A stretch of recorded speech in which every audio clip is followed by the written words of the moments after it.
Hello everyone. I welcome you all to Biology Lessons with Kalyani. In today's class, we will be discussing about the structure of monosaccharides. Monosaccharides, as the term suggests, it consists of mono means single, saccharide means a sugar. So if the carbohydrate consists of a single sugar unit, we call it monosaccharide.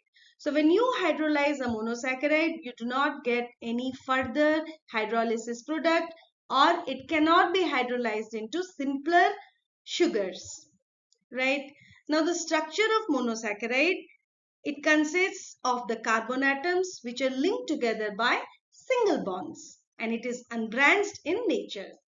Now there will be an aldehyde group present or a ketone group present, and along with that in the carbon atoms hydroxyl group or OH group will be attached, right? Now if the sugars, they contain an aldehyde group, we call it aldose, and if they contain a ketone group, we call it ketose. So the general formula of monosaccharide is CnH2ON. N here is number of carbon atoms, and it ranges from 3 to 7. Now monosaccharides in aqueous solution, they can exist as two types of structure: linear structure and cyclic structure. Let us now look at the structures of some of the common aldoses. Aldoses means that an aldehyde group present. Along with that, to the other carbon atoms, there will be OH group or hydroxyl group attached, right? Similarly, if we look at the ketose sugar, to the carbon atoms, there will be a ketone group present, and to the rest of the carbon atoms, hydroxyl group will be attached. Now, is that clear? Let us now see the structure of glucose in detail.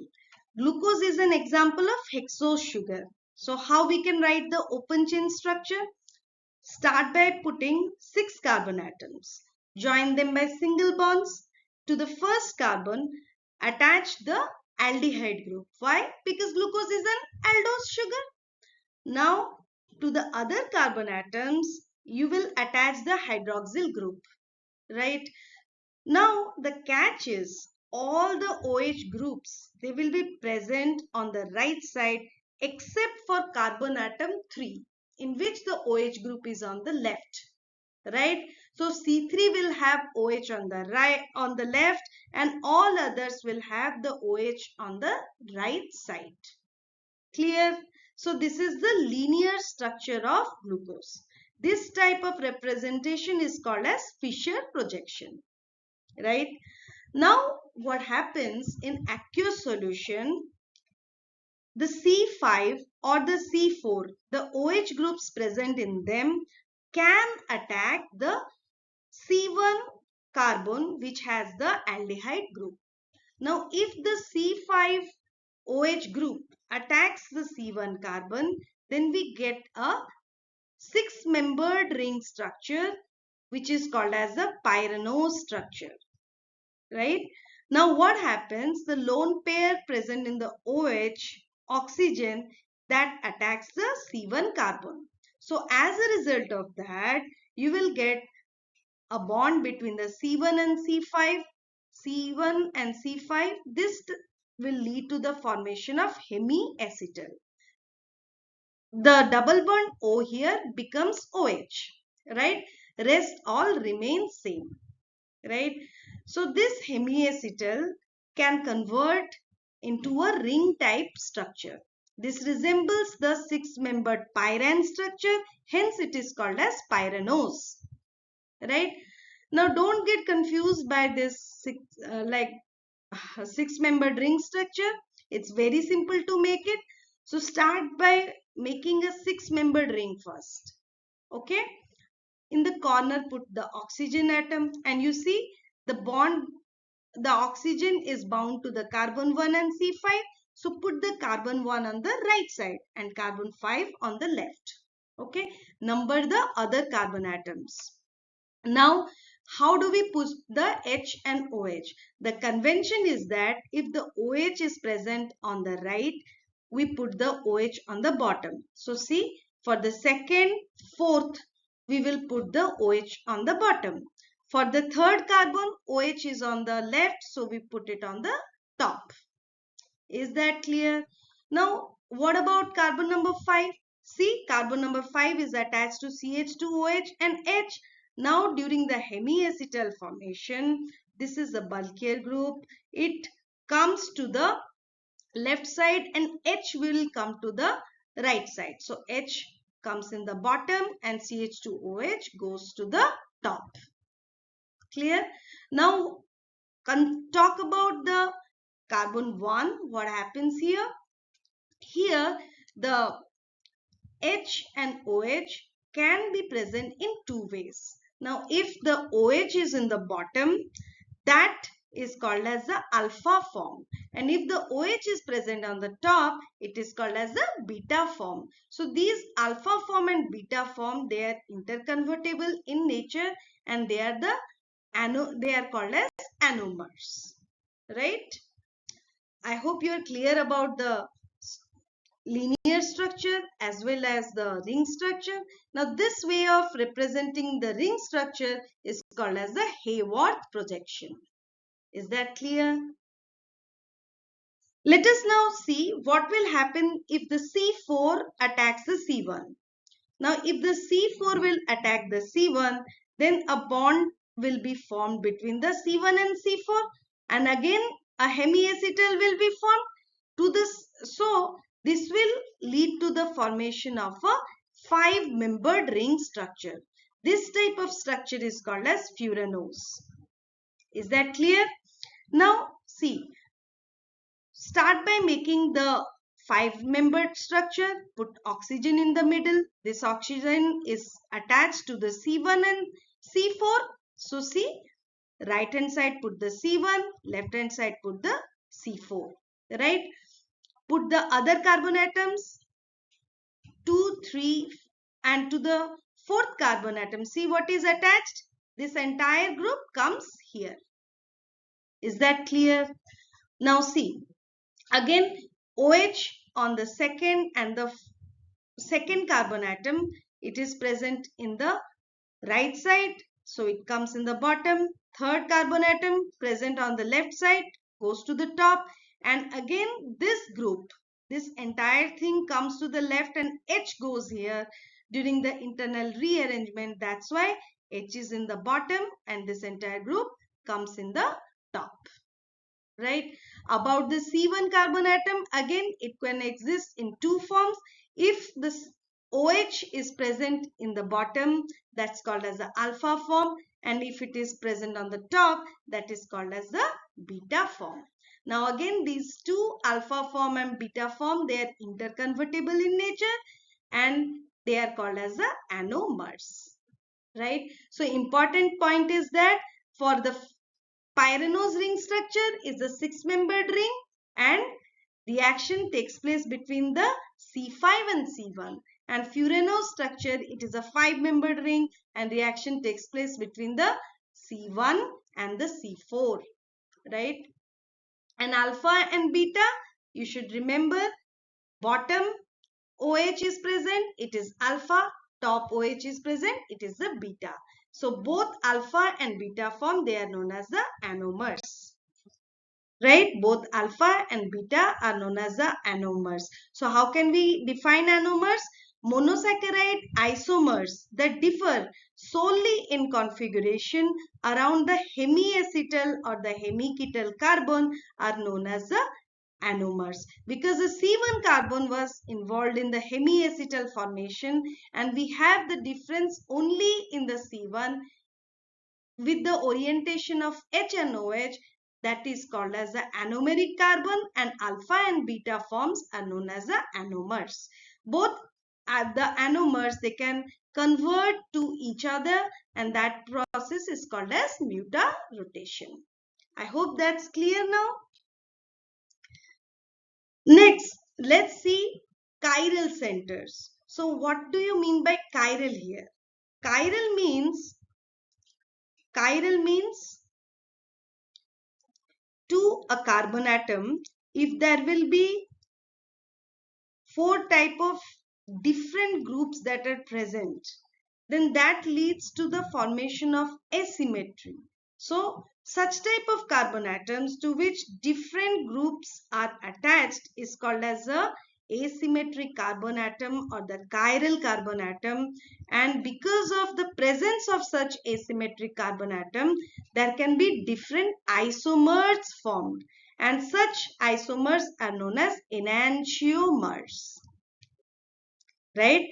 Now what happens when you look at the enantiomers? They are the mirror images of each other. And where does the difference lie? The difference lies with respect to the asymmetric carbon atom. Right? So enantiomers are non-superimposable mirror images, just like our left hand and the right hand. Now let's see the example of again glucose here. See, we'll make the chain of the glucose. Now if we will be looking at which chiral, the farthest chiral carbon. So see, if you see the carbon number 6, there are 2 hydrogen groups attached. So 2 similar groups are attached. So it's not chiral. So we have carbon number 5, which is farthest from the carbonyl group. So consider the C5, and in the C5, if the OH group is present in the right side, it is called as the D form. And if it is present on the left side, it is called as the L form. Is that clear? See, this D form and L form, if we see, they are mirror images of each other. So they are called as the stereoisomers. Very easy, right? Next, let's look at epimers. So what are epimers?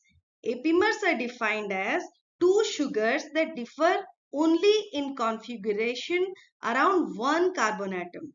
See, this is glucose. Okay, in glucose, I told only carbon number 3 OH is present in the left, rest all towards the right.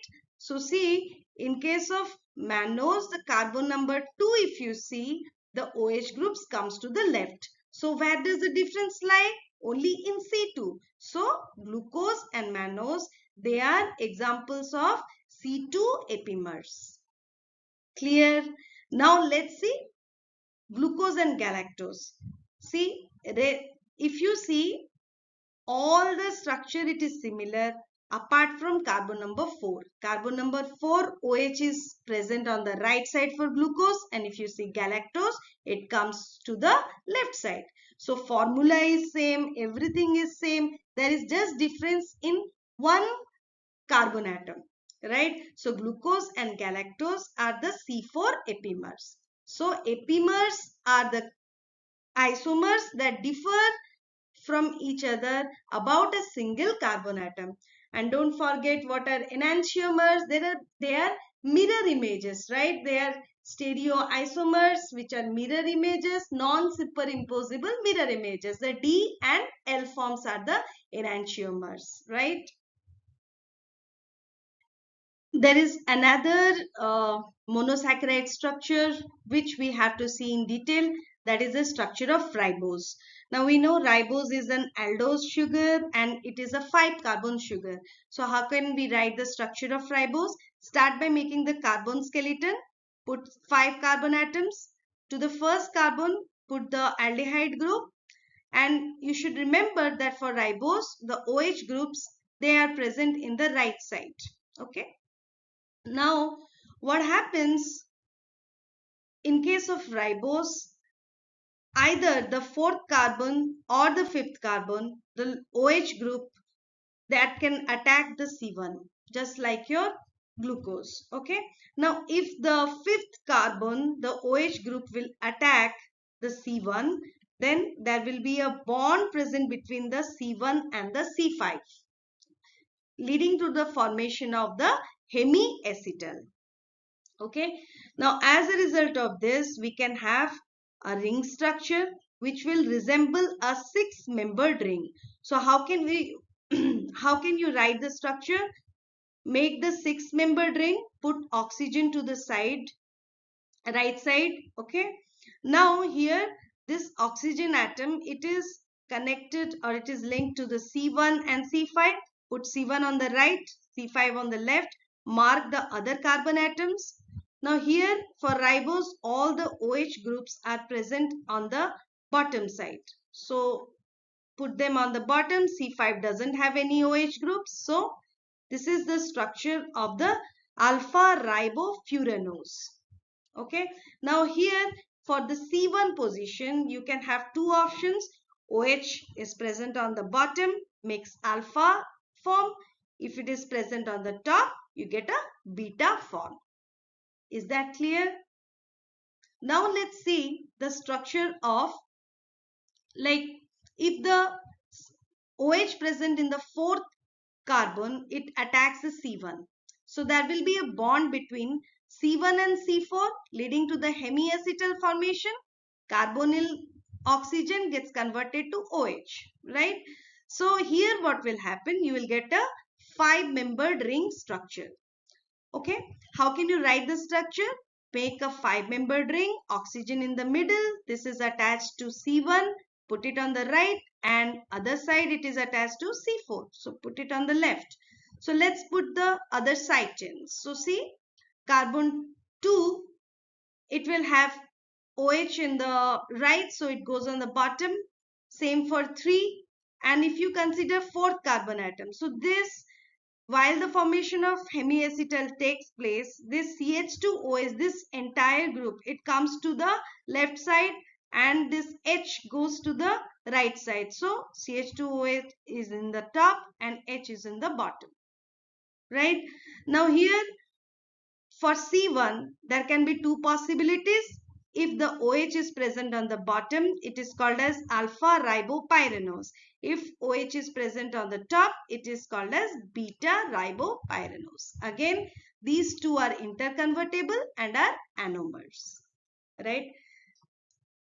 One more thing you have to know about the ribose is that if you consider like beta ribose here, typically beta ribopyranose structure, if you take, now in the C2 position, the oxygen can be removed, leading to the formation of, instead of HOH, OH gets converted to H. So this becomes, beta ribose becomes deoxy beta ribose or simply deoxyribose. This is very important because deoxyribose is an important constituent of nucleotides. We have already read this, right, in DNA structure. So this is all about ribose. I hope you are clear with the structure of monosaccharides today. Look, for your class, you need to know what the structure of glucose and ribose in very details, and what are epimers, what are enantiomers, what are anomers, the alpha form, beta form, how do we make the ring structure. That is enough. You do not need to remember the structure of all the monosaccharides. If you know the structure of glucose and ribose, it is also like enough for your class, right? So I hope you enjoyed the session today. Hit the like button, subscribe to my channel, and thank you for watching.